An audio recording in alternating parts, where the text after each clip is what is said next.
libro y antes de hablar de las varias formas de gobierno, tratemos de fijar el sentido exacto de esta palabra que no ha sido aún muy bien explicada. Capítulo 1 del gobierno en general. Advierto al lector que este capítulo debe leerse con calma y tranquilidad, porque no conozco el arte de ser claro para quien no quiere ser atento. En toda acción libre hay dos causas que concurren a producirla: la una oral, o sea la voluntad que determina el acto; la otra física, o sea la potencia que la ejecuta. Cuando camino hacia el objeto, necesito primeramente querer ir, y en segundo lugar, que mis pies puedan llevarme. Un paralítico que quiera correr, como un hombre ágil que no quiera, permanecerán ambos en igual situación. En el cuerpo político hay los mismos móviles, disúnguense en él la fuerza y la voluntad. Esta, bajo el nombre de poder legislativo; la otra, bajo el de poder ejecutivo. Nada se hace o nada debe hacerse sin su concurso. Hemos visto que el poder legislativo pertenece al pueblo y que no puede pertenecer sino a él. Por el contrario, es fácil comprender que, según los principios establecidos, el poder ejecutivo no puede pertenecer a la generalidad como legislador o soberano, porque este poder no consiste sino en actos particulares que no son del resorte de la ley, ni por consecuencia del soberano, cuyos actos revisten siempre el carácter de ley. Es preciso, pues, a la fuerza pública un agente propio que la reúna y que la emplee de acuerdo con la dirección de la voluntad general, que sirva como órgano de comunicación entre el Estado y el soberano, que desempeñe, en cierto modo, en la persona pública, el mismo papel que en el hombre la unión del alma y del cuerpo. Es esta la razón del gobierno en el Estado, confundido intempestivamente con el cuerpo soberano del cual es solo el ministro. Luego, ¿qué es el gobierno? Un cuerpo intermediario establecido entre los súbditos y el soberano para su mutua comunicación, encargado de la ejecución de las leyes y del mantenimiento de la libertad tanto civil como política. Los miembros de este cuerpo se llaman magistrados o reyes, es decir, gobernadores, y el cuerpo entero príncipe. Así, pues, los que pretenden que el acto por el cual un pueblo se somete a sus jefes, no es un contrato, tienen absoluta razón. En efecto, ello solo constituye una comisión, un empleo, en el cual, simples funcionarios del cuerpo soberano ejercen en su nombre el poder que éste ha depositado en ellos, y el cual puede limitar, modificar y resumir cuando le plazca. La enajenación de tal derecho, siendo incompatible con la naturaleza del cuerpo social, es contraria a los fines de la asociación. Llamo, por consiguiente, gobierno o suprema administración, al ejercicio legítimo del poder ejecutivo, y príncipe o magistrado al hombre o al cuerpo encargado de esta administración. En el gobierno se encuentran las fuerzas intermediarias, cuyas relaciones componen la del todo con el todo, o del soberano con el Estado. Puede representarse esta última relación por la de los términos de una proporción continua, cuyo medio proporcional es el gobierno. Este recibe del cuerpo soberano las órdenes que transmite al pueblo, y para que el Estado guarde un buen equilibrio, es necesario, compensado todo, que haya igualdad entre el poder del gobierno, considerado en sí mismo, y el poder de los ciudadanos, soberanos por un lado y súbditos por otro. Es por esto por lo que en Venecia se da al colegio el nombre de Serenísimo Príncipe, aun cuando no asista el dux. Además no se podría alterar ninguno de los tres términos sin romper al instante la proporción. Si el cuerpo soberano quiere gobernar, si el magistrado desea legislar, o si los súbditos se niegan a obedecer, el desorden sucede al orden, y no obrando la fuerza y la voluntad de acuerdo, el Estado disuelto cae en el despotismo o en la anarquía. En fin, como no existe más que un medio proporcional en cada proporción, no hay tampoco más que un solo buen gobierno posible en cada estado. Pero como mil acontecimientos pueden cambiar las relaciones de un pueblo, no solamente diferentes gobiernos pueden ser buenos a diversos pueblos, sino a uno mismo en diferentes épocas. Para tratar de dar una idea de las diversas relaciones que pueden existir entre estos dos extremos, pondré como ejemplo la población, como relación la más fácil de explicar. Supongamos que un estado tiene 10.000 ciudadanos.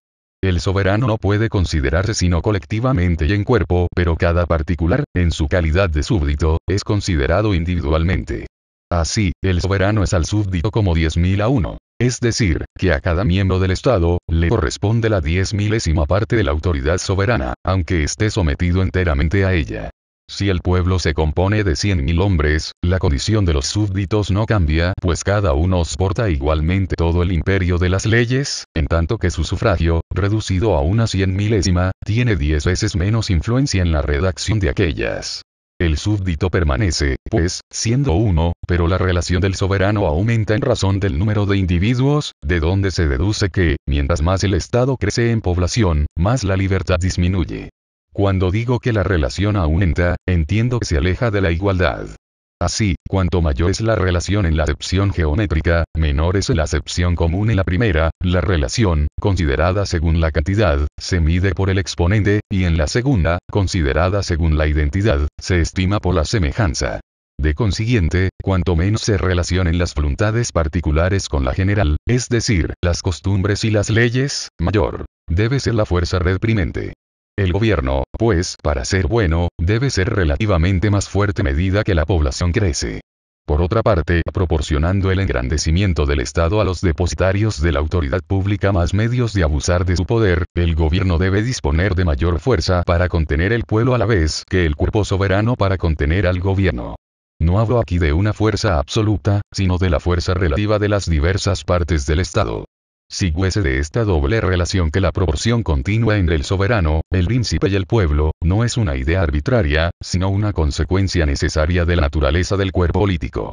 Y se desprende también que, estando uno de estos términos, el pueblo, como súbdito, representado por la unidad, siempre que la razón compuesta aumenta o disminuye, la razón simple experimenta igual transformación, cambiando por consecuencia el término medio. Esto demuestra que no hay un sistema de gobierno único y absoluto, sino tantos diferentes por su naturaleza como estados desiguales por su extensión. Si, ridiculizando este sistema, se dijera que, para encontrar el medio proporcional constituir el cuerpo de gobierno, no es preciso, según mi exposición, más que extraer la raíz cuadrada de la población, respondería que solo he tomado esta como ejemplo, ya que las relaciones de que hablo no se miden solamente por el número de habitantes, sino en general por la cantidad de acción la cual se combina por multitud de causas. En cuanto a lo demás, si para explicarme con menos palabras, me he servido por un momento de los términos geométricos, debo decir que no ignoro que la precisión geométrica no existe al tratarse de cantidades morales. El gobierno es en pequeño lo que el cuerpo político que lo contiene es en grande.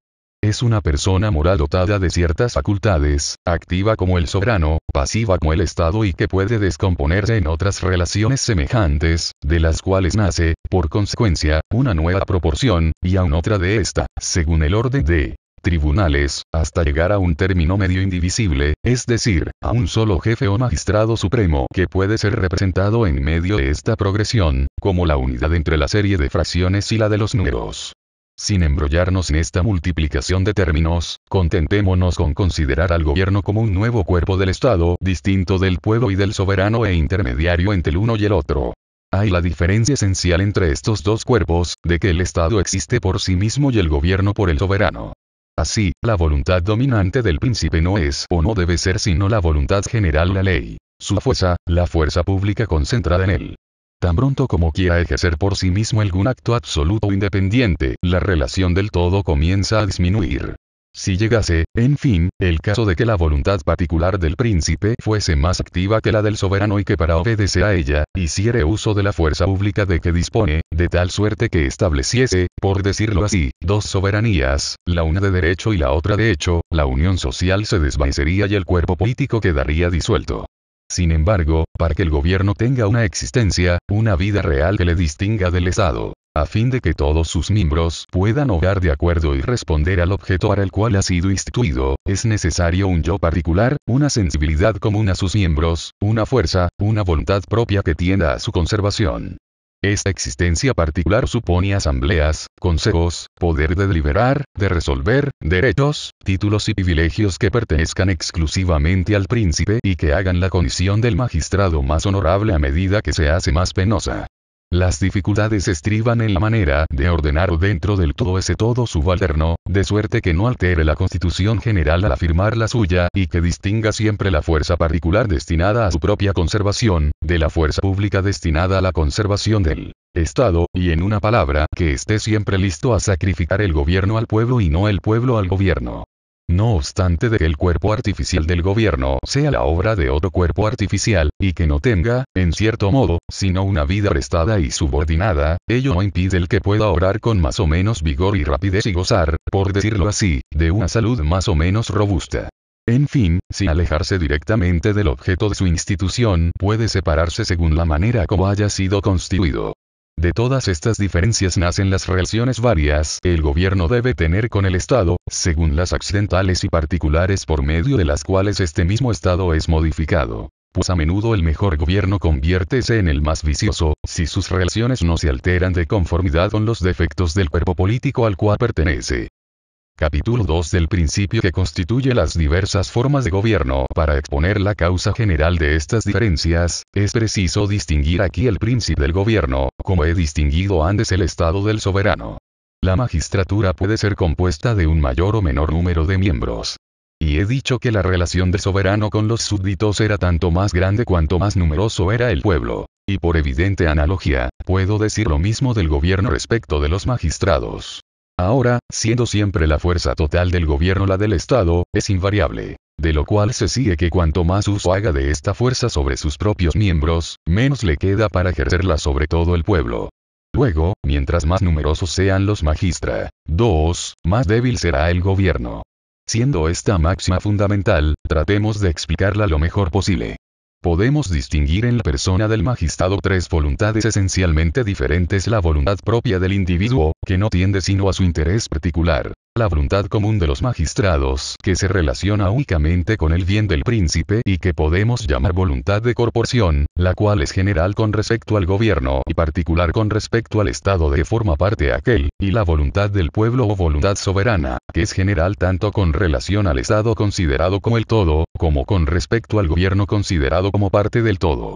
En una legislación perfecta, la voluntad particular o individual debe ser nula. La voluntad del cuerpo, propia del gobierno, muy subordinada, y por consiguiente, la voluntad general, o soberana, siempre dominante y pauta única de todas las demás. En el orden natural, por el contrario, estas distintas voluntades hacense más activas a medida que se concretan. Así, la voluntad general es siempre la más débil, la del cuerpo ocupa el segundo rango y la particular el primero de todos. De suerte que, en el gobierno, cada miembro se considera primeramente en sí mismo, luego como magistrado y por último como ciudadano, graduación directamente opuesta a la que exige el orden social. Expuesto lo anterior, cuando todo el gobierno se encuentra en manos de un solo hombre, la fusión de la voluntad particular y la general es perfecta, y por consiguiente ésta alcanza el mayor grado de intensidad posible. Ahora, como del grado de la voluntad depende el uso de la fuerza, y la fuerza absoluta del gobierno no varía, dedúcese que el más activo de los gobiernos es el de uno solo. Por el contrario, si unimos el gobierno a la autoridad legislativa, si hacemos del soberano el príncipe y de todos los ciudadanos otros tantos magistrados, la voluntad del cuerpo, confundida con la voluntad general, no tendrá más actividad que ella, y dejará a la particular en el ejercicio de toda su fuerza. De esta suerte el gobierno siempre con la misma fuerza absoluta, estará en el mínimo de fuerza relativa o de actividad. Estas relaciones son incontestables, estando confirmadas además por otras observaciones. Se ve, por ejemplo, que el magistrado es más activo en su cuerpo que el ciudadano en el suyo, lo cual demuestra que la voluntad particular tiene mucha más influencia en los actos del gobierno que en los del soberano, porque cada magistrado tiene casi siempre a su cargo alguna función gubernativa, en tanto que el ciudadano, considerado separadamente, no tiene ninguna función de la soberanía. Además, cuanto más se extiende el Estado, más su fuerza real aumenta, aun cuando no sea en razón de su extensión. Pero como el Estado permanece el mismo al multiplicarse los magistrados, el gobierno no adquiere mayor fuerza real, puesto que esta fuerza es la del Estado, cuya medida es siempre igual. En consecuencia, la fuerza relativa o la actividad del gobierno disminuye sin que su fuerza absoluta o real pueda aumentar. Es evidente también que el despacho de los negocios es más lento cuanto mayor es el número de personas encargadas de ellos, concedes demasiado a la prudencia y poco a la fortuna. No se aprovechan las ocasiones, y a fuerza de deliberar piérdese a menudo el fruto de la deliberación. Acabo de demostrar que el gobierno se debilita a medida que los magistrados se multiplican, y también que mientras más numeroso es el pueblo, más la fuerza reprimente debe aumentar. De esto se deduce que la relación de los magistrados con el gobierno debe estar en razón inversa de la relación de los súbditos con el soberano, es decir, que cuanto más el Estado se ensancha, más el gobierno debe reducirse, de tal manera que el número de jefes disminuya en razón del aumento del pueblo. No hablo sino de la fuerza relativa del gobierno, no de su rectitud, porque, por el contrario, cuanto más numerosos son los magistrados, más la voluntad del cuerpo se acerca a la voluntad general, en tanto que, con un magistrado único, esta misma voluntad del cuerpo se convierte, como ya he dicho, en una voluntad particular. Se pierde así, pues, por un lado lo que puede ganarse por el otro, y el arte del legislador está en saber precisar el punto en que la fuerza y la voluntad del gobierno, siempre en proporción recíproca, se combinen en la relación más ventajosa para el Estado. Capítulo 3 División de los gobiernos. Hemos dado en el capítulo anterior la razón por la cual se distinguen las diversas especies o formas de gobierno por el número de miembros que la componen. Veamos ahora cómo se efectúa esta división. El soberano puede, en primer lugar, confiar el depósito del gobierno a todo el pueblo o a su mayoría, de suerte que haya más ciudadanos magistrados que simples particulares. A esta forma de gobierno se da el nombre de democracia. O puede también reducir o limitar el gobierno, depositándolo en manos de los menos, de manera que resulten más ciudadanos que magistrados. Este sistema toma el nombre de aristocracia. Puede, por último, concentrar todo el gobierno en un magistrado único de quien los demás reciben el poder. Esta tercera forma es la más común y se llama monarquía o gobierno real. Debe observarse que todas estas formas, o por lo menos las dos primeras, son susceptibles del más o del menos y tienen una gran latitud, puesto que la democracia puede ejercerse por todo el pueblo o limitarse hasta llegar a la mitad hasta un número insignificante e indeterminado. La monarquía es también susceptible de alguna participación. Esparta tuvo constantemente 2 reyes por su constitución, y viose en la Gran Roma hasta 8 emperadores a la vez, sin que por esto pudiera decirse que el imperio estaba dividido. Así, pues, hay un punto en el que cada forma de gobierno se confunde con la siguiente, resultando que, bajo las 3 solas denominaciones antadas, el gobierno es realmente susceptible de tantas formas diversas como ciudadanos tiene el Estado. Hay más pudiendo este mismo gobierno, desde cierto punto de vista, subdividirse en otras formas, administrada de cierta manera una y otra de otra, puede resultar de las 3 formas combinadas una multitud de formas mixtas, cada una de las cuales es multiplicable por todas las simples.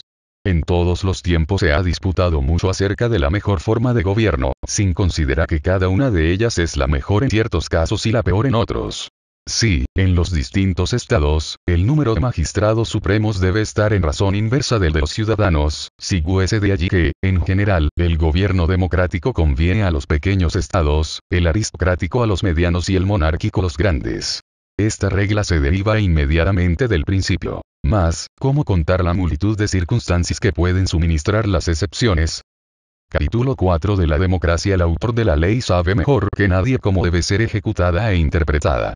Parece, según esto, que no podría haber mejor constitución que aquella en la cual el poder ejecutivo estuviese unido al legislativo. Mas esto mismo haría tal gobierno incapaz, desde cierto punto de vista, porque lo que debe ser distinguido, no lo es, y confundiendo el príncipe con el cuerpo soberano, no existiría, por decirlo así, sino un gobierno sin gobierno. No es bueno que el que hace las leyes las ejecute, ni que el cuerpo del pueblo distraiga su atención de las miras generales para dirigirla hacia los objetos particulares. Nada es tan peligroso como la influencia de los intereses privados en los negocios públicos, pues hasta el abuso de las leyes por parte del gobierno es menos nocivo que la corrupción del legislador, consecuencia infalible de miras particulares, toda vez que, alterando el Estado en su parte más esencial, hace toda reforma imposible. Un pueblo que no abusara jamás del gobierno, no abusaría tampoco de su independencia. Un pueblo que gobernara siempre bien, no tendría necesidad de ser gobernado. Tomando la palabra en su rigurosa acepción, no ha existido ni existirá jamás verdadera democracia. Es contra el orden natural que el mayor número gobierne y los menos sean gobernados.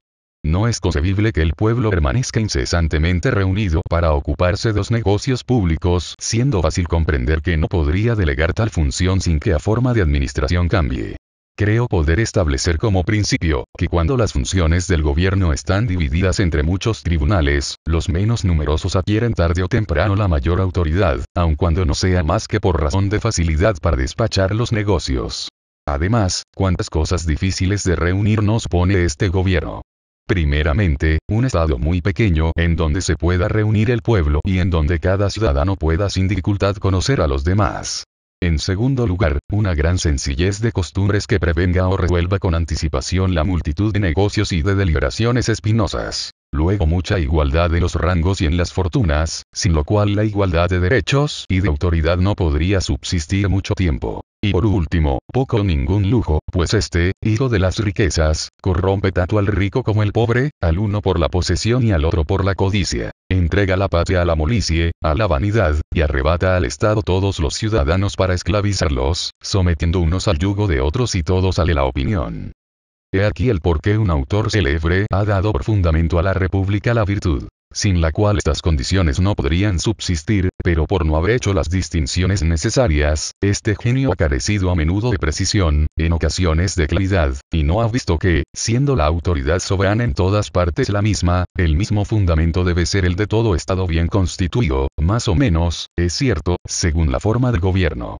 Añadamos esto que no hay gobierno que esté tan sujeto a las guerras civiles y a las agitaciones intestinas como el democrático o popular, a causa de que no hay tampoco ninguno que tienda tan continuamente a cambiar de forma, ni que exija más vigilancia y valor para sostenerse. Bajo este sistema debe el ciudadano armarse de fuerza y de constancia y repetir todos los días en el fondo de su corazón lo que decía el virtuoso Palatino. En la dieta de Polonia malo periculosam libertatem quam quietni servitium. Si hubiera un pueblo de dioses, se gobernaría democráticamente. Un gobierno tan perfecto no conviene a los hombres. Capítulo 5 de la aristocracia. Esta forma de gobierno tiene dos personas morales muy distintas. El gobierno y el soberano, y por consiguiente dos voluntades generales, una con relación a todos los ciudadanos, a otra con relación a los miembros de la administración solamente. Así, aunque el gobierno pueda arreglar como le plazca su interno, no puede jamás hablarle al pueblo sino en nombre del soberano, es decir, del pueblo mismo, cosa que no debemos olvidar. Espíritu de las leyes. Lib. I. Capitán I. El Palatino de Poznania, padre del rey de Polonia, duque de Lorena. Las primeras sociedades se gobernaron aristocráticamente. Los jefes de las familias deliberaban entre ellos acerca de los negocios públicos. Los jóvenes cedían sin trabajo a la autoridad de la experiencia. De allí los nombres de patriarcas, ancianos, senado, geontes. Los salvajes de la América septentrional se gobiernan todavía en nuestros días así, y están muy bien gobernados. Pero a medida que la desigualdad de institución sobrepujó a la desigualdad natural, la riqueza o el poder, fueron preferidos a la edad y la aristocracia hízose electiva. Finalmente, el poder se transmitió junto con los bienes, de padres a hijos, dando origen a las familias patricias y convirtiendo el gobierno en hereditario. Viose en él senadores de 20 años. Hay, pues, tres clases de aristocracia natural, electiva y hereditaria. La primera no es propia sino de pueblos sencillos. La tercera constituye el peor de todos los gobiernos. La segunda es la mejor, es la aristocracia propiamente dicha. Aparte de la ventaja de la distinción de los dos poderes, esta aristocracia tiene la de la elección de sus miembros. Pues en tanto que en el gobierno popular todos los ciudadanos nacen magistrados, en este están limitados a un pequeño número, llegando a serlo únicamente por elección. Medio por el cual la probidad, la ilustración, la experiencia y todas las demás razones de preferencia y de estimación públicas, vienen a ser otras tantas garantías de que se estará sabiamente gobernado. Además, las asambleas se constituyen más cómodamente. Los asuntos se discuten mejor despachándolos con más orden y diligencia. Es claro que la palabra optimates, entre los antiguos, no quería decir los mejores, sino los más poderosos. Importa mucho regular por medio de las leyes la forma de la elección de los magistrados, porque si se abandona la voluntad del príncipe, no se puede evitar caer en la aristocracia hereditaria, como sucedió en las repúblicas de Venecia y de Berna. La primera es un estado disuelto hace mucho tiempo, la segunda se sostiene con vida a la sabiduría de su senado. Esta es una excepción tan honrosa como peligrosa. Y hasta el crédito del Estado estará mejor sostenido en el extranjero por venerables senadores que por una multitud desconocida o despreciada. En una palabra, lo mejor y lo más natural es que los más sabios gobiernen a las multitudes, cuando se está seguro de que las gobernarán en provecho de ellas y no en el de ellos. No deben multiplicarse inútilmente los resortes, ni emplear 25.000 hombres en lo que 100 escogidos pueden llevar a cabo mejor. Pero es preciso hacer notar que el interés del cuerpo, en tal caso, comienza a dirigir la fuerza pública menos en armonía con la voluntad general y que una inclinación inevitable quita a las leyes una parte de su poder ejecutivo. En cuanto a las conveniencias particulares, no es preciso que el Estado sea tan pequeño ni el pueblo tan sencillo y recto que la ejecución de las leyes proceda inmediatamente de la voluntad pública como en una buena democracia. No es necesario tampoco una nación tan grande que los jefes esparcidos para gobernar puedan separarse del soberano, y comenzando por declararse independientes, terminen por convertirse en amos. Pero si la aristocracia exige menos virtudes que el gobierno popular, exige otras que son propias, como la moderación en las riquezas y el contento o satisfacción en los pobres. Una igualdad rigurosa no tendría en ella cabida. No fue observada ni en Esparta. Por otra parte, si esta forma tolera cierta desigualdad en las fortunas, es porque en general la administración de los negocios públicos está confiada a los que mejor pueden dedicar a ella su tiempo, y no, como pretende Aristóteles, porque los ricos sean siempre preferidos. Por el contrario, es importante que una elección opuesta enseñe y demuestre al pueblo, que hay en el mérito de los hombres razones de preferencia más importantes que las que otorga o proporciona la riqueza. Rousseau cita de manera inexacta la opinión de Aristóteles. Véase Política de Aristóteles, lib. I. Capitán Xi Philip. If. Cap Xie. Capítulo 6 de la monarquía. Hasta aquí hemos considerado al príncipe como una persona moral y colectiva, unida por la fuerza de las leyes y depositaria en el estado de poder ejecutivo. Tenemos ahora que considerar este poder concentrado en las manos de una persona natural, de un hombre real, único que tenga derecho a disponer de él en conformidad con las leyes. A esta persona, se le llama monarca o rey. Al contrario de lo que acontece en las otras administraciones, en las que un ser colectivo representa un individuo, en el sistema monárquico un individuo representa una colectividad, de suerte que la unidad moral que constituye el príncipe, es a la vez una unidad física, en la cual se encuentran reunidas naturalmente todas las facultades que la ley retiene mediante tantos esfuerzos en la otra. De este modo, la voluntad del pueblo, la del príncipe, la fuerza pública del Estado y la particular del gobierno, todas responden al mismo móvil, todos los resortes de la máquina están en una sola mano, todo marcha hacia el mismo fin. No hay movimientos opuestos que se destruyan mutuamente, y no se puede imaginar ningún mecanismo en el cual un tan pequeño esfuerzo produce una acción más considerable. Arquímedes, sentado tranquilamente en la playa y sacando a flote sin trabajo un gran navío, me representa un monarca hábil, gobernando desde su gabinete sus vastos estados y haciendo mover todo, no obstante permanece en apariencia inmóvil. Pero si no hay gobierno más vigoroso, no hay tampoco otro en el que la voluntad particular ejerza mayor imperio y domine con más facilidad las otras.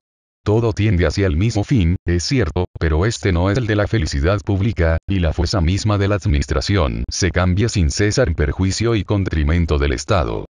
Los reyes desean ser absolutos, y desde lejos se les grita que el mejor medio para hacerlo es hacerse amar de sus pueblos. Esta máxima es muy bella, y hasta muy cierta, desde cierto punto de vista, pero desgraciadamente se burlará siempre de ella en las cortes. El poder que procede del amor de los pueblos es sin duda más grande, pero es un poder precario y condicional, con el que los príncipes no se contentarían nunca. Los mejores quieren ser malos sin dejar de ser los dueños. Por más que un predicador político les diga que, siendo su fuerza la del pueblo, su mayor interés debe ser el que éste florezca numeroso, temible, ellos saben bien que esto es falso. Su interés personal exige antes que todo que el pueblo sea débil, miserable y que no pueda jamás resistirles. Declaro que solo suponiendo a los súbditos siempre perfectamente sumisos, tendría interés el príncipe en que el pueblo fuese poderoso, a fin de que siendo este poder el suyo, le hiciera temible a sus vecinos. Pero como este interés es secundario y subordinado, y las dos suposiciones son incompatibles, es natural que los reyes den siempre la preferencia a la máxima que les es más útil. Esto era lo que Samuel recordaba constantemente a los hebreos y lo que Maquiavelo ha demostrado hasta la evidencia. Fingiendo enseñar o dar lecciones a los reyes, las ha dado muy grandes a los pueblos. El Príncipe, de Maquiavelo, es el libro de los republicanos. Hemos visto ya por las relaciones generales, que la monarquía no es conveniente sino a los grandes estados, lo cual demostraremos aún, examinándola en sí misma. Mientras más numerosa es la administración pública, más disminuye la relación del príncipe con los súbditos, y Maquiavelo era un hombre honrado y un buen ciudadano. Pero atado a la casa de Médicis, estaba obligado, dada la opresión en que yacía su patria, a disfrazar su amor por la libertad. La sola acción de su execrable héroe César Borgia, manifiesta suficientemente su secreta intención, y la divergencia entre las máximas de su libro El Príncipe, con las de su discurso sobre Tito Livio y su historia de Florencia, demuestra que este profundo político no ha tenido hasta ahora más que lectores superficiales y corrompidos. La corte de Roma ha prohibido severamente su libro Lo comprendo, puesto que es a la que más claramente ha puesto de relieve. Más se aproxima de la igualdad, de suerte que tal relación es la misma que constituye la igualdad en las democracias. Esta relación aumenta a medida que el gobierno se estrecha o limita, llegando a su máximo cuando se concentra en las manos de uno solo. Entonces el príncipe y el pueblo se encuentran a una grandísima distancia y el Estado carece de unión. Para formarla se hacen necesarias clases o categorías intermediarias, esto es príncipes, grandes, la nobleza, en una palabra. Nada de esto conviene a un Estado pequeño, puesto que se arruinaría con tantas jerarquías.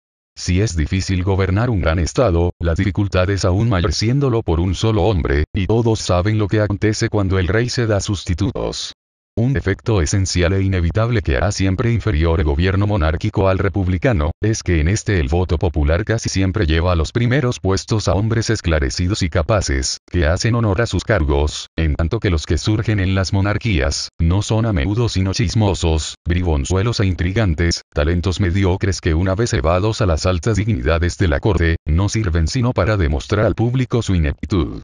El pueblo se equivoca menos en esta acción que el príncipe, siendo casi tan raro encontrar un hombre de verdadero mérito en el ministerio como ver a un tonto a la cabeza de un gobierno republicano.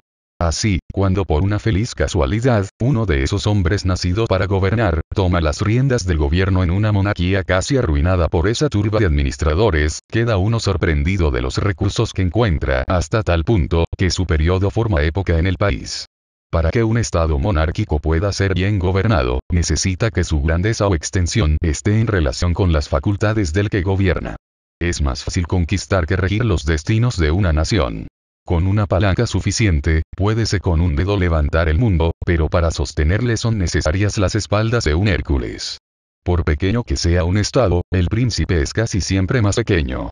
Cuando, por el contrario, resulta que el Estado es demasiado pequeño para el jefe, lo que es muy raro, es también mal gobernado, porque éste, siguiendo siempre la grandeza de sus miras, olvida los intereses del pueblo, haciendo tan desgraciado por el abuso de sus grandes talentos como pudiera hacerlo un jefe que careciera de ellos. Sería preciso, por decirlo así, que un reino se extendiese o se limitase a cada reinado según el alcance o aptitud del rey, en tanto que, teniendo un senado capacidades más fijas y determinadas, el Estado puede tener límites constantes sin que la administración marche por ello menos bien. El inconveniente más sensible en el gobierno de uno solo es la falta de esa sucesión continua que establece en los otros dos sistemas una conexión no interrumpida. Muerto un rey, se hace necesario otro, y las elecciones dan lugar a intervalos peligrosos. Hácense tempestuosas, y a menos que los ciudadanos sean de un desprendimiento y de una integridad tales, que esta clase de gobierno no permite, la intriga y la corrupción apodéranse de ellas. Es difícil que aquel a quien el Estado se ha vendido, no lo venda a su vez para indemnizarse a expensas de los débiles del dinero que los poderosos le han arrebatado. Tarde o temprano la venalidad imperará en una administración semejante, y la paz de que se disfruta entonces bajo los reyes, es peor el desorden de los interreinos. ¿Qué se ha hecho para prevenir estos males? La corona se ha hecho hereditaria en ciertas familias, estableciendo un orden de sucesión que evite toda disputa a la muerte de los reyes, es decir, se ha sustituido el inconveniente de las secciones por el de las regencias, se ha preferido una aparente tranquilidad a una administración sabia, corriendo el riesgo de tener por jefes a niños, a monstruos, a imbéciles, antes que tener que discutir la elección de buenos reyes. No se ha tenido en consideración que exponiéndose a los riesgos de la alternativa, se tienen casi todas las probabilidades en contra. Fue muy atinada la frase del joven Dionisio, a quien su padre reprochándole una acción vergonzosa, le dijo: «¿Te he dado yo el ejemplo?». Y éste le respondió: «Vuestro padre no era rey». Todo concurre para privar de justicia y de razón a un hombre elevado para mandar a los demás. Se toma mucho trabajo, según dicen, para enseñar a los jóvenes príncipes el arte de reinar, pero parece que esta educación no les sirve de nada. Sería mejor comenzar por enseñarles el arte de obedecer. Los más grandes reyes celebrados por la historia, no han sido educados para reinar. Esta es una ciencia que se posee menos cuanto más se aprende y que se adquiere mejor obedeciendo que mandando. Nam utilisimus idem brevisimus bonarum malarum querrum delectus, cogitare quidam nolveris subo alio principe, aus bloeris. Consecuencia o efecto de esta falta de coherencia, es la inconstancia del gobierno monárquico, que, siguiendo ya un plan, ya otro, según el carácter del príncipe o de los que por él reinan, no puede tener por mucho tiempo un objeto fijo ni una conducta consecuente, variación que hace vacilar al Estado, llevándolo de máxima en máxima y de proyecto en proyecto, cosa que no sucede en los otros sistemas de gobierno, en los cuales el príncipe es siempre el mismo. Así, obsérvase en general, que si hay más astucia en una corte, hay más sabiduría en un senado, y que las repúblicas caminan hacia el fin que se proponen siguiendo vías más rectas y constantes, al paso en el sistema monárquico, cada revolución en el ministerio produce otra en el estado, siendo máxima común a todos los ministros y casi a todos los reyes, hacer en todo lo contrario de lo que han hecho sus predecesores. De esta misma incoherencia se saca la solución de un sofisma muy familiar a los políticos realistas, el cual consiste, no solamente en comparar el gobierno civil con el doméstico y el príncipe con el padre de familia, error ya refutado, sino en conceder con liberalidad a tal magistrado todas las virtudes que le son necesarias, suponiéndolo Plutarco. Dichos notables de reyes y de grandes capitanes, y 22. Tácito. Ist. Y, Sb.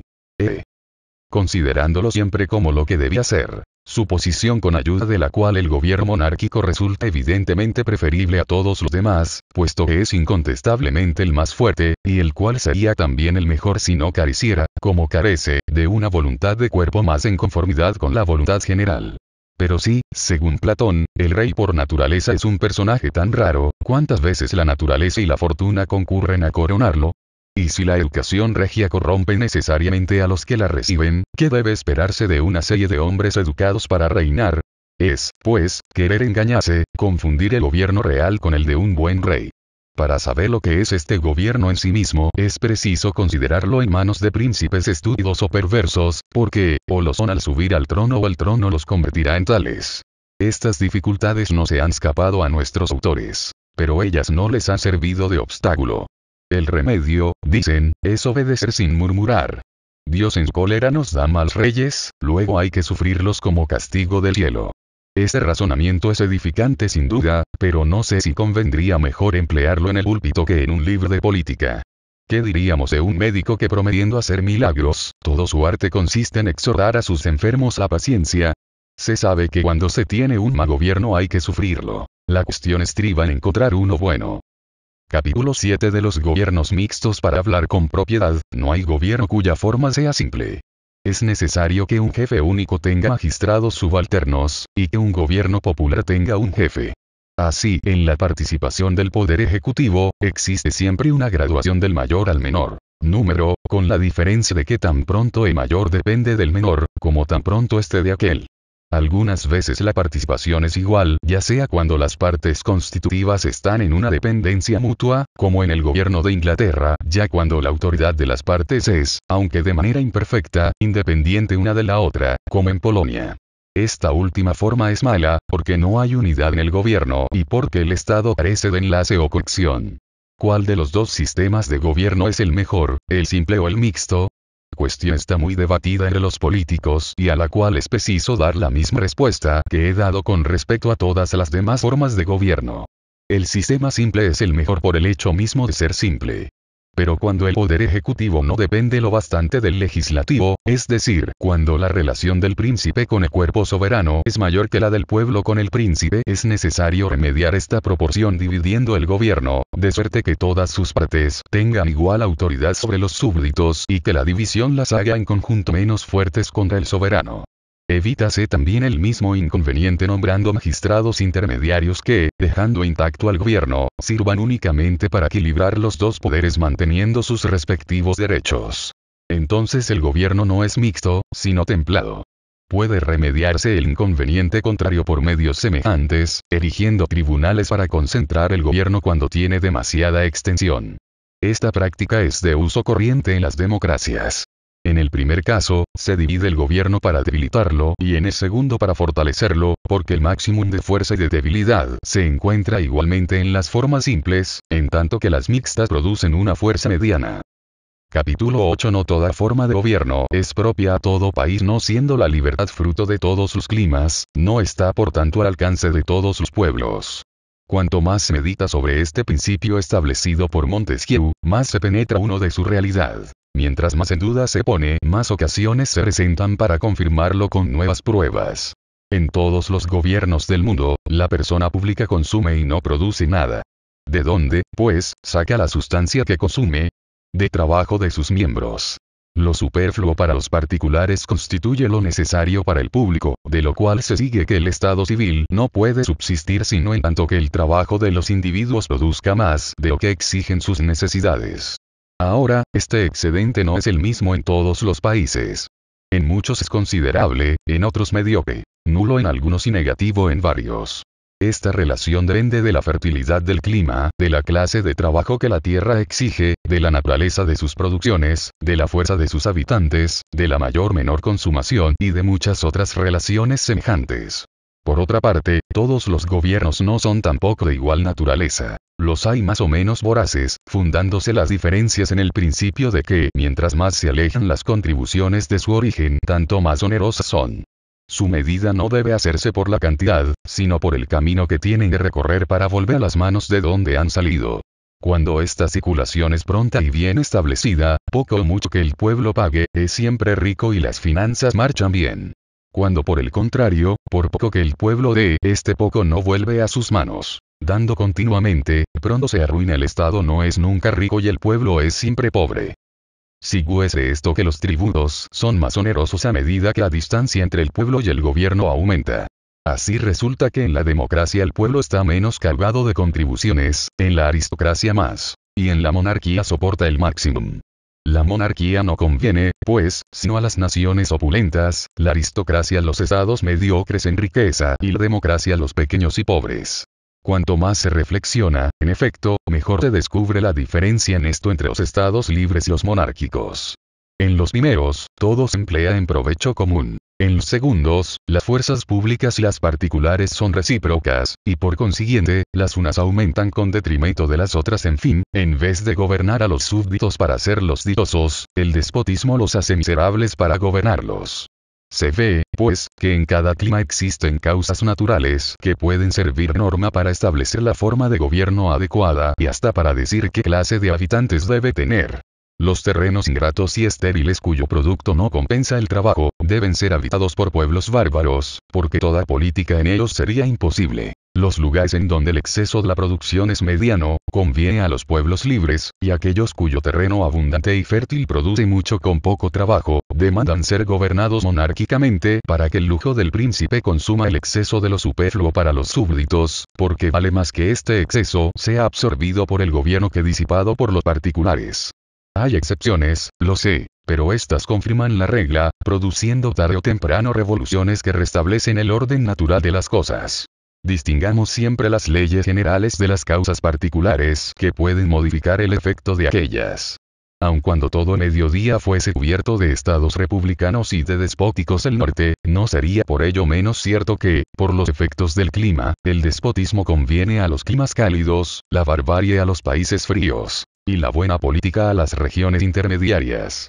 Convengo en que aceptando el principio, se podrá discutir sobre su aplicación, diciendo que hay países fríos muy fértiles y meridionales ingratos y estériles. Pero esta dificultad no lo es sino para aquellos que no examinan las cosas en todas sus relaciones. Es preciso, como ya he dicho, tener en cuenta las de trabajo, las de fuerza, las de consumación, etcétera, etcétera. Supongamos que de dos terrenos iguales, uno produce 5 y el otro 10. Si los habitantes del primero consumen 4 y los del segundo 9, el exceso del primero será 1/5 y el del segundo 1/10. Siendo la relación de estos dos excesos inversa de la de los productos, resulta que el terreno que produce 5 dará un superfluo doble del que produce 10. Pero no se trata de un producto doble, y no creo que nadie se atreva a poner en comparación, en general, la fertilidad de los países fríos con la de los cálidos. Mas, con todo, aceptemos esta igualdad. Coloquemos, si se quiere, en la balanza, a Inglaterra y Sicilia, a Polonia y a Egipto. Más al mediodía, al África y las Indias. Hacia el norte, no tenemos nada. Cuánta diferencia de cultivo no existe sin embargo en esta igualdad de producto. En Sicilia no hay más que escarbar la tierra. en Inglaterra, que de cuidados para labrarla. Luego, allí donde se necesita mayor número de brazos para obtener el mismo producto, el superfluo debe ser necesariamente menor. Considérese, además, que la misma cantidad de hombres consume menos en los países cálidos.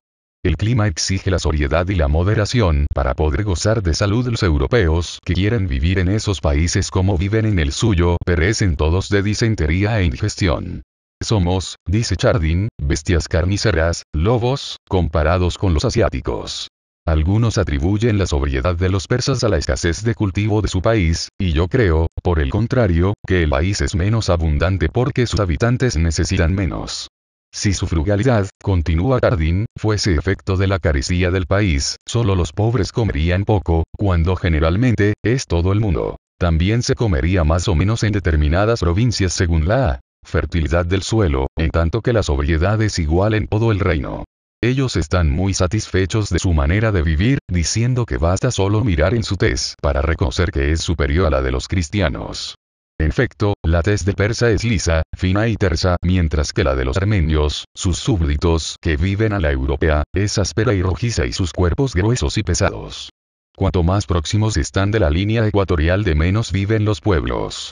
No comen casi carne. El arroz, el maíz, el mijo y el casabe constituyen su alimento ordinario. Existen en las Indias millones de hombres cuya nutrición no cuesta un centavo diario. En Europa misma vemos diferencias sensibles en el apetito entre los pueblos del norte y los del mediodía. Un español vivirá 8 días con la comida de un alemán. En los países en donde los habitantes son más voraces, el lujo corre parejas con el consumo. En Inglaterra se manifiesta en una mesa cargada de viandas. En Italia os regalan con azúcar y flores. El lujo en los vestidos ofrece diferencias semejantes. En los climas donde los cambios de estación son bruscos y violentos, se usan trajes mejores y más sencillos. En aquellos donde se viste solo por la compostura, se busca más el brillo que la utilidad. Los vestidos en sí mismos constituyen un lujo. En Nápoles, se ve todos los días pasear por el Pausilipo hombres con chaquetas doradas y sin medias. La misma cosa acontece respecto a los edificios, se consagra todo a la magnificencia, cuando no se teme a los elementos. En París y en Londres se desea vivir en apartamentos cómodos y confortables. En Madrid hay soberbios salones, pero sin ventanas que preserven de la intemperie, y los dormitorios son nidos de ratas. Los alimentos son mucho más sustanciosos y suculentos en los países cálidos, siendo esta una tercera diferencia que no puede dejar de influir en la segunda. ¿Por qué se come tanta legumbre en Italia? Porque son buenas, nutritivas y de un gusto excelente. En Francia, donde se cultivan con agua solamente, no alimentan y no son casi tenidas en cuenta. Sin embargo, no ocupan por eso menos extensión de terreno ni demanda cuidado su cultivo. Demostrado está por la experiencia que los trigos de Berbería, inferiores a los de Francia, rinden mucho más harina que estos, y los de Francia a su vez producen más que los del norte. De allí se puede inferir que una graduación semejante se observa generalmente en la misma dirección del Ecuador al polo. Ahora bien, ¿no es una visible desventaja obtener con un producto igual menor cantidad de alimento?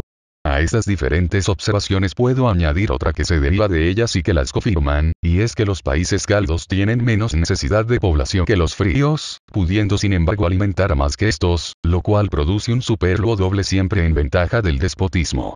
Mientras mayor es la extensión de terreno que ocupa un número determinado de habitantes, más difíciles se hacen las revoluciones, puesto que su concierto no puede efectuarse, como es preciso, rápida y secretamente, siendo fácil para el gobierno descubrir los conatos y cortar las comunicaciones. Pero cuanto más se estrecha un pueblo numeroso, menos posibilidad de usurpación existe por parte del gobierno. Los jefes deliberan en sus cámaras con tanta seguridad como el príncipe en su consejo, y el pueblo se reúne en las plazas con la misma prontitud que las tropas en sus cuarteles. La ventaja, pues, para un gobierno tiránico en este caso, está en obrar a grandes distancias. Con la ayuda de los puntos de apoyo que se proporciona, su fuerza aumenta con la distancia como la de una palanca. La del pueblo, por el contrario, solo obra concentrada se evapora y se pierde al extenderse como el efecto de la pólvora esparcida en el suelo que arde grano por grano. Los países menos poblados son por esta razón los más propios a la tiranía. Las bestias feroces solo reinan en el desierto. Esto no contradice lo que he dicho antes en el Capitán X. Lib. Y, sobre los inconvenientes de los grandes estados, puesto que allí se trataba de la autoridad del gobierno sobre sus miembros y aquí de su fuerza sobre los súbditos. Los miembros esparcidos le sirven de punto de apoyo para obrar desde lejos sobre el pueblo, pero carece de este apoyo para proceder directamente contra aquellos así. En el primer caso, la distancia debilita su acción, en el segundo la fortalece. Capítulo 9 de los signos de un buen gobierno. Cuando se pregunta en absoluto cuál es el mejor gobierno, se establece una cuestión insoluble como indeterminada, o si se quiere, que tiene tantas soluciones buenas como combinaciones son posibles en las posiciones absolutas y relativas de los pueblos. Mas, si se preguntara, ¿por qué signo puede reconocerse si un pueblo dado está bien o mal gobernado? La cosa cambiaría de aspecto y la cuestión podría de hecho resolverse. Sin embargo, no se resuelve, porque cada cual quiere resolverla a su manera. Los súbditos ensalzan la tranquilidad pública, los ciudadanos la libertad individual. El uno prefiere la seguridad de la posesión, el otro la de las personas. Este dice que el mejor gobierno debe ser el más severo. Aquel sostiene que el más suave. ¿Cuál quiere el castigo del crimen? ¿Cuál su prevención? El uno considera que es conveniente hacerse tener de sus vecinos, el otro que es preferible permanecer ignorado. Quien se contenta con que el dinero circule, quien exige que el pueblo tenga pan. Pero aun cuando se llegase a un acuerdo sobre estos puntos y otros semejantes, ¿qué más se habría avanzado? Las cualidades morales carecen de medida precisa. Luego, aun estando de acuerdo respecto del signo, ¿cómo estarlo acerca de su apreciación? En cuanto a mí, me sorprende el que se desconozca un signo tan sencillo o que se tenga la mala fe de no estar de acuerdo con él. ¿Cuál es el fin de la asociación política? La conservación y la prosperidad de sus miembros. ¿Y cuál es el signo más seguro de que se conservan y prosperan? El número y la población. No vayáis, pues, a buscar en otra parte tan disputado signo. El gobierno bajo el cual, sin extraños medios, sin colonias, los ciudadanos se multiplican, es infaliblemente el mejor. Aquel bajo el cual un pueblo disminuye y decae, es el peor. Calculadores. El asunto es ahora de vuestra incumbencia, contad, medid y comparad. Capítulo X del abuso del gobierno y de su inclinación a degenerar así como la voluntad particular obra sin cesar contra la general, así el gobierno ejerce un continuo esfuerzo contra la soberanía. A medida que este esfuerzo aumenta la constitución se altera, y como no existe otra voluntad de cuerpo que resistiendo a la del príncipe sostén de acuerdo con el mismo principio, deben juzgarse los siglos que merecen la preferencia por la prosperidad del género humano. Se han admirado demasiado aquellos en que han florecido las letras y las artes, sin penetrar el objeto secreto de su cultura, ni considerar sus funestos efectos id que apud imperit humanitas vocabatur, cum par servitutis esset. No veremos jamás en las máximas de ciertos autores, el grosero interés que los hace hablar. No, por más que digan, cuando a pesar de su esplendor un país se despuebla, no es cierto que todo marche bien. No basta que un poeta tenga 100.000 libras de renta para dar la preferencia a su siglo. Es menos necesario mirar y atender al reposo aparente y a la tranquilidad de los jefes, que al bienestar de las naciones, y sobre todo al de los estados grandes. El granizo arruina algunos cantones, pero rara vez produce la carestía. Los motines, las guerras civiles espantan mucho a los jefes, pero ellas no constituyen las verdaderas desgracias de los pueblos, que pueden tener un descanso o alivio durante el periodo en que se disputa a quién tocará tiranizarlos. De su estado permanente es de donde nacen su prosperidad o sus calamidades reales. Cuando la tiranía impera en un pueblo, todo decae, y es entonces cuando los jefes con facilidad lo aniquilan, ubi solitudine faciunt, pacem pellant. Cuando las desavenencias de los grandes agitaban a Francia y el coadjutor de París iba al parlamento con un puñal en el bolsillo, el pueblo vivía, numeroso y feliz, disfrutando de una honrada y libre abundancia.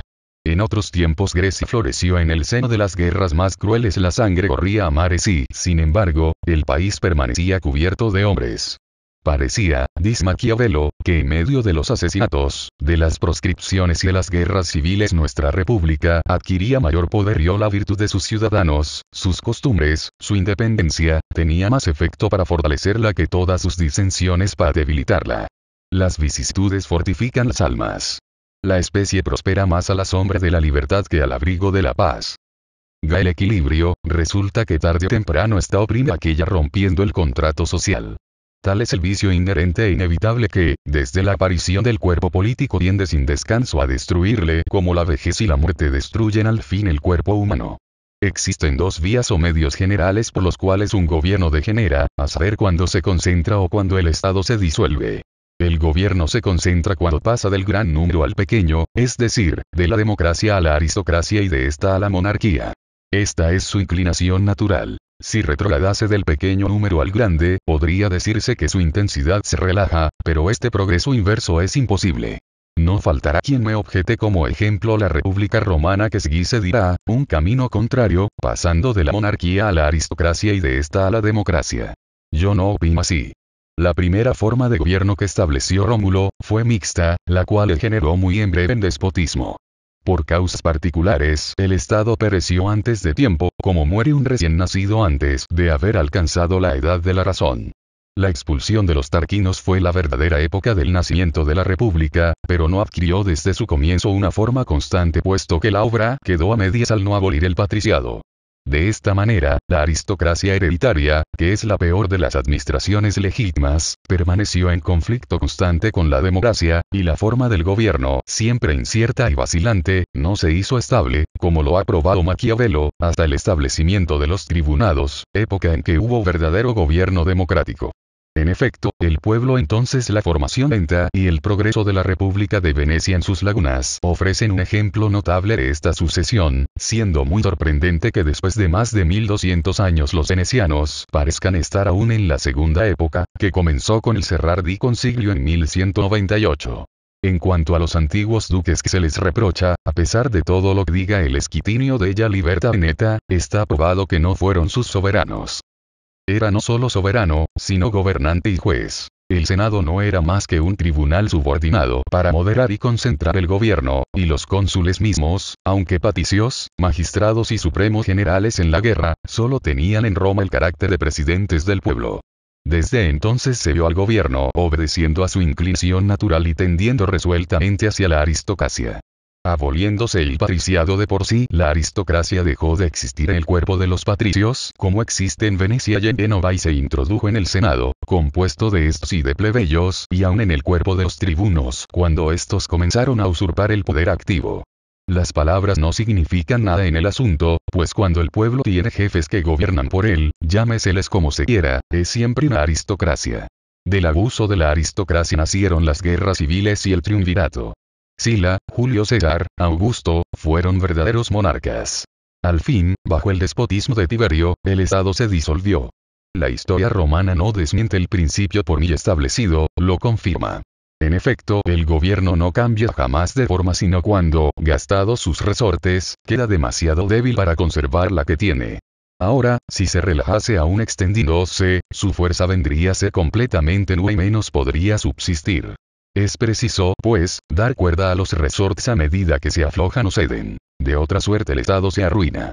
La disolución del Estado puede efectuarse de dos maneras: primeramente, cuando el príncipe no administra el Estado de acuerdo con las leyes y usurpa el poder soberano. Entonces ocurre un cambio notable, pues no es el gobierno el que se concentra sino el Estado, es decir, este se disuelve siendo reemplazado por los miembros del gobierno únicamente, el cual se convierte en dueño y tirano del pueblo. De suerte que, en el instante en que el gobierno usurpa la soberanía, el acto social queda roto, y los ciudadanos, recobrando de derecho su libertad natural, están obligados por la fuerza, pero no por deber, a obedecer. En segundo lugar, cuando los miembros del gobierno usurpan por separado el poder que deben ejercer en conjunto, infracción de las leyes no menor y que produce mayores desórdenes. En este caso, resultan tantos príncipes como magistrados, y el Estado, no menos dividido que el gobierno, perece o cambia de forma. Cuando el Estado se disuelve, el abuso del gobierno, cualquiera que él sea, toma el nombre de anarquía. Distinguiendo la democracia degenera en oclocracia, la aristocracia en oligarquía, y añadiré que la monarquía degenera en tiranía. Mas esta última palabra es equívoca y exige explicación. En el sentido vulgar, tirano es rey que gobierna con violencia y sin miramiento a la justicia ni a las leyes. En la acepción precisa del vocablo, tirano es un particular que se abroga la autoridad real sin derecho. Así entendían los griegos la palabra tirano, aplicándola indistintamente a los príncipes buenos o malos cuya autoridad no era legítima. Tirano y usurpador son, pues, perfectamente sinónimos. Para dar a cada cosa su calificativo, llamo tirano al usurpador de la autoridad real y déspota al usurpador del poder soberano.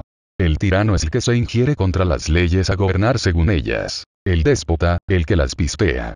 Así, pues, el tirano puede no ser déspota, pero el déspota es siempre tirano. Omnes autem edicunt et aventur irimni, qui potestates sunt perpetua inea civitate que libertate usa est. Corn. Ep. In Miltiad, Capitán Vili. Es cierto que Aristóteles Mor. Nicom. Lib. Vili, Capitán X, distingue al tirano del rey, en que el primero gobierna para su propia utilidad, y el segundo, para utilidad de sus súbditos. Pero además de que, en general, todos los autores griegos han tomado la palabra tirano en otro sentido, como parece, sobre todo, por el hierón de Xenofonte, se seguiría de la distinción de Aristóteles, que desde el principio del mundo, nunca ha existido un solo rey. Capítulo 11 de la muerte del cuerpo político. Tal es la inclinación natural e inevitable de todos los gobiernos, aun los mejores constituidos. Si Esparta y Roma perecieron, ¿qué estado puede esperar existir perpetuamente? Si queremos fundar algo durable, no pensemos hacerlo eterno. Para que el éxito corone nuestros esfuerzos, es preciso no intentar empezas imposibles, ni lisonjearse de poder dar a las obras humanas una solidez que no está en los límites de la inteligencia del hombre. El cuerpo político, como el cuerpo humano, comienza a morir desde su nacimiento, llevando en sí los gérmenes de su destrucción. Pero el uno y el otro pueden tener una constitución más o menos robusta y conservarse más o menos tiempo. La constitución humana es obra de la naturaleza, pero el organismo del Estado es obra del arte. No depende ni está en la facultad del hombre prolongar su vida, pero sí la del Estado, tanto como es posible, constituyéndolo del mejor modo. El que esté, pues, mejor constituido, perecerá, pero más tarde, si algún accidente imprevisto no acarrea su desaparición antes de tiempo. El principio de la vida política reside en la autoridad soberana. El poder legislativo es el corazón del Estado. El ejecutivo el cerebro, que lleva el movimiento a todas las partes. El cerebro puede paralizarse y la vida continuar, pero tan pronto como el corazón cesa en sus funciones, aquella se extingue. El Estado no subsiste por las leyes, sino por el poder legislativo. La ley de ayer no es obligatoria hoy, pero del silencio se presume el consentimiento tácito, y el soberano debe confirmar incesantemente las leyes que no abroga pudiendo hacerlo. Todo lo que una vez ha declarado querer, lo quiere siempre, mientras no lo revoca. Por esa misma razón se respetan tanto las leyes antiguas. Debe creerse que solo debido a lo excelente de las voluntades que la inspiraron, han podido conservarse tanto tiempo, puesto que si no hubiesen sido reconocidas como siempre saludables, habrían sido revocadas millares de veces. He allí la razón por la cual, lejos de debilitarse, las leyes adquieren sin cesar nuevas fuerzas en todo estado bien constituido. El prejuicio de la antigüedad las hace de día en día más venerables. Si se debilitan con el transcurso del tiempo, es prueba de que no hay poder legislativo y de que el Estado ha dejado de existir. Capítulo 12. ¿Cómo se sostiene la autoridad soberana? No teniendo la autoridad soberana otra fuerza que la del poder legislativo, no obra sino por medio de las leyes, y siendo estas actos auténticos de la voluntad general, el soberano solo puede proceder cuando el pueblo está reunido. El pueblo reunido, se dirá, ¿qué quimera? Lo será hoy, pero no lo era hace 2000 años. Han cambiado por ventura, los hombres de naturaleza. Los límites de lo posible, en lo moral, son menos estrechos de lo que nos imaginamos. Os reducen nuestras debilidades, nuestros vicios, nuestros prejuicios. Las almas bajas no conciben los grandes hombres. El vil esclavo sonríe con desprecio al oír la palabra libertad. Por lo que se ha hecho, consideremos lo que se puede hacer. No hablaré de las antiguas repúblicas de Grecia, pero la República Romana era, me parece, un gran estado y Roma una gran ciudad. El último censo arrojaba 400.000 ciudadanos hábiles para la guerra, y el último del imperio más de 4 millones, sin contar los esclavos, los extranjeros, las mujeres y los niños. ¿Qué dificultades no habría para reunir frecuentemente el inmenso pueblo de esa capital y de sus alrededores? Sin embargo, el pueblo romano se reunía casi todas las semanas y en ocasiones más de una vez. No solamente ejercía los derechos de la soberanía, sino parte de los del gobierno. Trataba y conocía de ciertos asuntos, juzgaba ciertas causas, y todo ese pueblo era, ya magistrado, ya ciudadano. Si nos remontamos a los primitivos tiempos de las naciones, encontraremos que la mayor parte de los gobiernos, hasta los monárquicos tales como los de los macedonios, francos, tenía consejos semejantes. Sea de ello lo que fuere, este solo hecho incontestable soluciona todas las dificultades. Deducir lo posible de lo que existe, me parece consecuencia lógica. Capítulo 13. Continuación. No basta que el pueblo reunido haya fijado la constitución del Estado sancionando un cuerpo de leyes, ni que haya establecido un gobierno perpetuo, y provisto una vez por todas a la elección de magistrados. Además de las asambleas extraordinarias que casos imprevistos pueden exigir, es preciso que tenga otras fijas y periódicas que no puedan ser abolidas ni prorrogadas, de tal suerte, que el día señalado el pueblo sea legítimamente convocado por la ley sin necesidad de ninguna otra formalidad.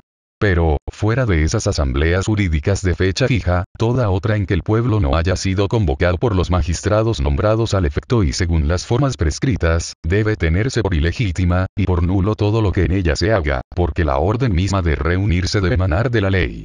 En cuanto a las reuniones más o menos frecuentes de las asambleas legítimas, ellas dependen de consideraciones tantas, que es difícil señalar reglas precisas. Puede solamente decirse en general, que, mientras mayor fuerza posee el gobierno, con más frecuencia debe mostrarse el soberano. Se me dirá que esta práctica puede ser buena tratándose de una sola ciudad. Pero, ¿cómo hacer cuando el Estado comprende varias? ¿Se dividirá la soberanía o bien se concentrará esta en una sola ciudad que subyugue a las demás? Respondo que ni lo uno ni lo otro. Primeramente, la soberanía, una y simple, no puede dividirse sin destruirla. En segundo lugar, una ciudad como una nación, no puede estar legítimamente sometida a otra, porque la esencia del cuerpo político reside en la ceremonia entre la obediencia y la libertad, y porque las palabras súbdito y soberano son correlaciones idénticas cuya idea está contenida en la de ciudadano. Considero además, que es siempre perjudicial unir varias ciudades en una sola y que, al querer hacer tal unión, es inútil pretender evitar los inconvenientes naturales que ella acarrea. No debe recordarse a los pueblos débiles el abuso de los grandes. Mas, ¿cómo dar a los pequeños estados la fuerza suficiente para resistir a los grandes? De la misma manera que en otros tiempos las ciudades griegas resistieron al gran rey y como recientemente Holanda y Suiza han resistido a la Casa de Austria. En todo caso, si no puede reducirse el Estado a sus justos límites, queda todavía un recurso: prescindir de capital fija y establecer alternativamente el asiento del gobierno a todas las ciudades, reuniendo así por turno las diferentes provincias del país. Poblad con igualdad el territorio, estableced idénticos derechos, llevad por todas partes la abundancia y la vida y el Estado llegará a ser el más fuerte a la vez que estará lo mejor gobernado posible. Acordaos que los muros de las ciudades no se construyen sino con los restos de las casas de campo. En cada palacio que veo elevar en la capital, paréceme contemplar los escombros de un país entero. Capítulo 14. Continuación. Desde el instante en que se reúne el pueblo legítimamente en cuerpo soberano, cesa toda jurisdicción del gobierno. El poder ejecutivo queda en suspenso y la persona del último ciudadano es tan sagrada e inviolable como la del primer magistrado, porque ante el representado desaparece el representante. La mayor parte de los tumultos que surgieron en los comicios de Roma tuvieron por causa la ignorancia o el descuido de este principio. Los cónsules no eran entonces más que los presidentes del pueblo, los tribunos, simples oradores. El senado nada. Estos intervalos de suspensión en los cuales el príncipe reconoce o debe reconocer un superior, han sido siempre temibles a todos. Esas asambleas, del pueblo, que son ejida del cuerpo político y freno del gobierno, han sido en todo tiempo miradas con horror por los jefes. De allí el que no economicen objeciones, dificultades ni promesas para desanimar a los ciudadanos en el ejercicio de ellas.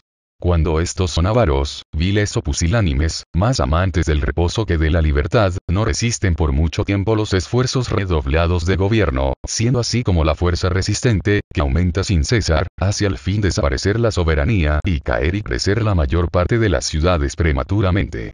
Pero entre la autoridad soberana y el gobierno arbitrario se introduce algunas veces un poder medio del cual es preciso hablar.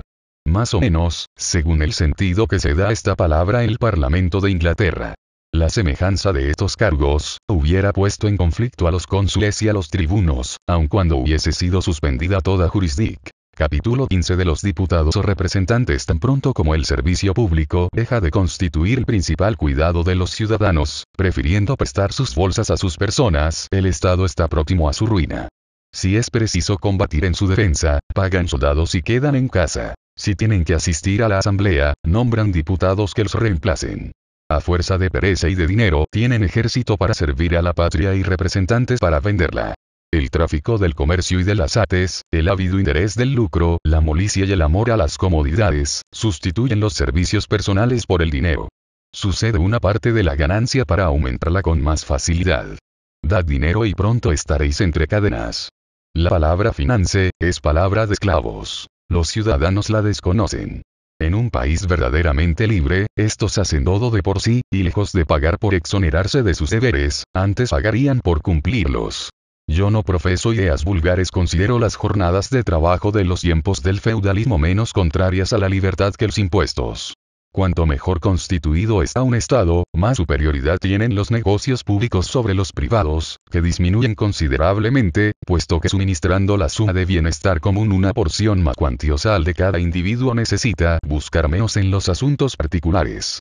En una ciudad bien gobernada, todos vuelan a las asambleas. Bajo un mal gobierno nadie da un paso para concurrir a ellas, ni se interesa por lo que allí se hace, puesto que se prevé que la voluntad general no dominará y que al fin los cuidados domésticos lo absorberán todo. Las buenas leyes traen otras mejores. Las malas acarrean peores. Desde que al tratarse de los negocios del Estado, hay quien diga que me importa. El Estado está perdido. El entibiamiento del amor patrio, la actividad del interés privado, la inmensidad de los estados, las conquistas, el abuso del gobierno, han abierto el camino para el envío de diputados o representantes del pueblo a las asambleas de la nación. A esto se ha dado en llamar en otros países el tercer estado. Así, el interés particular de dos órdenes ha sido colocado en el primero y segundo rango. El interés público ocupa el tercero. La soberanía no puede ser representada por la misma razón de ser inalienable. Consiste esencialmente en la voluntad general, y la voluntad no se representa es una o es otra. Los diputados del pueblo, pues, no son y pueden ser sus representantes, son únicamente sus comisarios y no pueden resolver nada definitivamente. Toda ley que el pueblo en persona no ratifica es nula. El pueblo inglés piensa que es libre y se engaña, lo es solamente durante la elección de los miembros del parlamento. Tan pronto como estos son elegidos, vuelve a ser esclavo, no es nada. El uso que hace de su libertad en los cortos momentos que la disfruta es tal, que bien merece perderla. La idea de los representantes es moderna. Nos viene del gobierno feudal, bajo cuyo sistema la especie humana se degrada y el hombre se deshonra. En las antiguas repúblicas, y aun en las monarquías, jamás el pueblo tuvo representantes. Es muy singular que en Roma, en donde los tribunos eran tan sagrados, no hubiesen siquiera imaginado que podían usurpar las funciones del pueblo, y que en medio de una tan grande multitud, no hubieran jamás intentado prescindir de un solo plebiscito. Y juzgúese, sin embargo, de los obstáculos que a veces ocasionaba la turba, por lo que sucedió en tiempo de los Gracos, en que una parte de los ciudadanos votaba desde los tejados. Donde el derecho y la libertad lo son todo, los inconvenientes no significan nada. En ese pueblo sabio todo estaba en su justa medida. Dejaba hacer a sus lictores lo que los tribunos no hubieran osado llevar a cabo, porque no temía que aquellos quisieran ser sus representantes. Para explicar, sin embargo, cómo los tribunos le representaban algunas veces, basta concebir la manera como el gobierno representa al soberano. No siendo la ley sino la declaración de la voluntad general, es claro que en el poder legislativo el pueblo no puede ser representado. Pero puede y debe serlo en el poder ejecutivo, que no es otra cosa que la fuerza aplicada a la ley. Esto demuestra, si se examinan bien las cosas, que muy pocas naciones tienen verdaderas leyes. Sea o que fuere, lo cierto es que no teniendo los tribunos ninguna participación en el poder ejecutivo, no pudieron nunca representar al pueblo romano por derecho de sus cargos, sino usurpándolos del Senado. Entre los griegos, el pueblo hacía por sí mismo todo cuanto tenía que hacer, estaba incesantemente reunido en la plaza pública. Habitaba un clima suave, no era codicioso, los trabajos estaban a cargo de los esclavos, su mayor cuidado, su principal objeto era la libertad. No teniendo las mismas ventajas, ¿cómo conservar los mismos derechos? Vuestros climas, más duros, crean más necesidades. La plaza pública durante 6 meses en el año es un sitio incómodo, vuestra voz apagada puede hacerse oír al aire libre. Dais más al lucro que a la libertad y teméis menos la esclavitud que la miseria. ¿Cómo? ¿Por ventura la libertad no puede conservarse sin el apoyo de la servidumbre? Tal vez. Los extremos se tocan. Todo lo que no es natural tiene sus inconvenientes, la sociedad civil más que todo lo demás. Hay ciertas posiciones desgraciadas en las que la libertad no puede sostenerse sino a expensas de la de otro, y en las cuales el ciudadano no puede ser perfectamente libre sin que el esclavo sea extremadamente esclavo. Tal era la situación de Esparta. Vosotros, pueblos modernos, no tenéis esclavos, vosotros lo sois, habéis comprado la libertad de ellos con la vuestra. Habéis ponderado mucho el mérito de esta preferencia, pero yo encuentro en ella más cobardía que humanidad. Adoptar en los países fríos el lujo y la molicie de los orientales, es querer arrastrar sus cadenas y someterse necesariamente más que ellos. No por esto presumo que deba haber esclavos ni que la esclavitud sea un derecho legítimo, puesto que he demostrado lo contrario. Expongo únicamente las razones por las cuales los pueblos modernos que se creen libres tienen representantes y por qué los antiguos no los tenían. Sea de ello lo que fuere, tan pronto como un pueblo se da representantes, deja de ser libre y de ser pueblo. Bien examinado todo, no veo que sea posible en lo futuro que el soberano conserve entre nosotros el ejercicio de sus derechos, si la ciudad no es muy pequeña. Pero, siendo muy pequeña, ¿no será subyugada? No. Haré ver más adelante cómo puede reunirse el poder exterior de un gran pueblo con la administración fácil y el buen orden de un pequeño estado. Capítulo 16. La institución del gobierno no es un contrato. Una vez bien establecido el poder legislativo, debe procederse a establecer de igual modo el ejecutivo, porque este último, que no obra sino por actos particulares, y que es de naturaleza distinta, debe estar separado de aquel. Si fuese posible que el soberano, considerado como tal, tuviese el poder ejecutivo, el derecho y el hecho serían de tal suerte confundidos, que no se podría saber lo que era una ley y lo que no era. Y el cuerpo político, si desnaturalizado, sería en breve presa de la violencia contra la cual había sido instituido. Siendo todos los ciudadanos iguales por el contrato social, todos pueden prescribir lo que es deber de todos, pero ninguno tiene el derecho de exigir a otro que haga lo que él no hace. Propiamente esto es lo que me he propuesto demostrar en la continuación de esta obra, cuando, al tratar de las relaciones internacionales, llegué a hablar de las confederaciones, materia completamente nueva, cuyos principios están aún por restablecer. Derecho, indispensable para la vida y movimiento del cuerpo político, y que el soberano otorga al príncipe al instruir el gobierno. Muchos han pretendido que el acto de esta institución representa o constituye un contrato entre el pueblo y los jefes que se da, contrato en el cual se estipulan entre las dos partes condiciones por medio de las cuales la una se obliga a mandar y la otra a obedecer. Se convendrá, estoy seguro, en que es una extraña manera de contratar. Pero veamos si esta opinión es sostenible. Primeramente, la autoridad suprema no puede modificarse como tampoco enajenarse. Imitarla es destruirla. Es absurdo y contradictorio que el soberano se dé un superior. Obligarse a obedecer a un dueño, es volver al estado de plena libertad. Además, es evidente que ese contrato del pueblo con tales o cuales personas, sería un acto particular, y en consecuencia, no podría ser ley ni constituir acto de soberanía legítima. Más aún, las partes contratantes estarían sujetas únicamente a ley natural sin ninguna garantía para el cumplimiento de sus recíprocos compromisos, cosa que repugna a todas luces al Estado civil, a menos que se parta del principio que el que posee la fuerza es dueño de imponer las condiciones, lo cual equivaldría a dar el nombre de contrato al acto de un individuo que dijera a otro: te hago cesión de todo cuanto poseo, a condición de que tú me devuelvas la parte que te plazca. No hay más que un contrato en el Estado, que es el de la asociación, y este excluye todos los demás. No podría celebrarse ninguno otro que no fuese una violación del primero. Capítulo 17 de la institución de gobierno. Como debe, pues, considerarse el acto por el cual se instituye el gobierno. Observaré para comenzar, que este acto es complejo o que está compuesto de dos más el establecimiento de la ley y su ejecución. Por el primero, el soberano estatuye que habrá un cuerpo de gobierno establecido bajo tal o cual forma. Este acto es evidentemente una ley. Por el segundo, el pueblo nombra los jefes que deben encargarse del gobierno establecido. Siendo este nombramiento un acto particular, no es una segunda ley, sino consecuencia de la primera y como tal una función del gobierno. La dificultad estriba en comprender cómo puede haber un acto de gobierno antes de que éste exista, y cómo el pueblo, que no es sino soberano o súbdito, puede llegar a ser príncipe o magistrado en ciertas circunstancias. Aquí se descubre una de esas sorprendentes propiedades del cuerpo político, por las cuales concilia operaciones contradictorias en apariencia, puesto que esto se efectúa por una súbita conversión de la soberanía en democracia, de suerte que, sin ningún cambio sensible y solo por una nueva relación de todos a todos, los ciudadanos, convertidos en magistrados, pasan de los actos generales a los particulares y de la ley a la ejecución.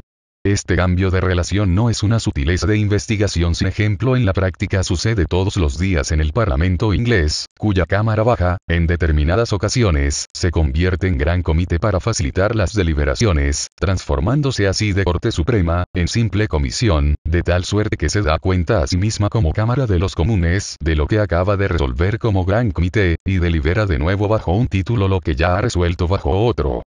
Tal es la ventaja propia al gobierno democrático, la de poder ser establecido de hecho por un simple acto de la voluntad general. Después de lo cual, este gobierno provisional queda en propiedad si tal es la forma adoptada a establecer en nombre del soberano el prescrito por la ley. No es posible instituir el gobierno de ninguna otra manera legítima sin renunciar a los principios establecidos. Capítulo 18 Medios de prevenir la usurpación del gobierno. De esta aclaración resulta, en conformación de lo dicho en el capítulo 16, que el acto que instituye el gobierno no es un contrato, sino una ley, que los depositarios del poder ejecutivo no son los dueños del pueblo, sino sus funcionarios, que puede nombrarlos y destituirlos cuando le plazca, que no es de su incumbencia contratar, sino obedecer, y que al encargarse de las funciones que el Estado les impone, no hagan más que cumplir su deber de ciudadanos, sin tener ningún derecho para discutir sobre las condiciones. Cuando acontece que el pueblo instituye un gobierno hereditario, ya sea monárquico en una familia, o aristocrático en un orden de ciudadanos, no es un compromiso el que adquiere da una forma provisional a la administración hasta tanto que le plazca cambiarla. Es verdad que estos cambios son siempre peligrosos y que no se debe tocar el gobierno establecido mientras no se haga incompatible con el bien público. Pero esta circunspección es una máxima política y no un principio de derecho, y el Estado no está más obligado a abandonar la autoridad civil a sus jefes, que la autoridad militar a sus generales. También es cierto que no se sabría observar en casos semejantes con el debido cuidado las formalidades requeridas para distinguir un acto regular y legítimo de un tumulto sedicioso, y la voluntad de todo un pueblo de los clamores de una facción. En estas emergencias sobre todo no debe concederse sino estrictamente lo que no pueda rehusarse en todo rigor de derecho. De esta obligación obtiene el príncipe una gran ventaja para conservar su poder a pesar el pueblo, sin que pueda decirse que lo ha usurpado, porque usando únicamente de sus derechos en apariencia, le es muy fácil extenderlos e impedir, sobre pretexto de que se turba el orden público, las asambleas destinadas a restablecerlo, de suerte que se prevale de un silencio que no permite que se rompa, o de irregularidades que él ha hecho cometer, para suponer en favor suyo el testimonio de los que el temor hace callar, y castigar a los que osan hablar. De esta manera fue como primero y prorrogado después su poder por otro más, intentaron retenerlo a perpetuidad no permitiendo la reunión de los comicios. Por este fácil medio todos los gobiernos del mundo, una vez que poseen la fuerza pública, usurpan tarde o temprano la autoridad soberana. Las asambleas periódicas de que he hablado antes son convenientes para prevenir o deferir este mal, sobre todo cuando no necesitan convocatoria formal, porque entonces el príncipe no podría impedirlas sin declararse abiertamente como infractor de las leyes y enemigo de Estado. La apertura de estas asambleas que no tienen otro objeto que el sostenimiento del pacto social, debe efectuarse siempre con dos proporciones que no puedan nunca suprimirse y por las cuales debe votarse separadamente. La primera si es la voluntad del cuerpo soberano conservar la actual forma de gobierno. La segunda si place al pueblo dejar la administración del gobierno a los actuales encargados de ella. Doy aquí por sentado lo que creo haber demostrado, a saber que no existe en el Estado ninguna ley fundamental que no pueda revocarse, incluso el mismo pacto social, pues si todos los ciudadanos se reuniesen para romperlo de común acuerdo, es indudable que el acto sería legítimo. Grotió cree que cada cual puede renunciar al Estado.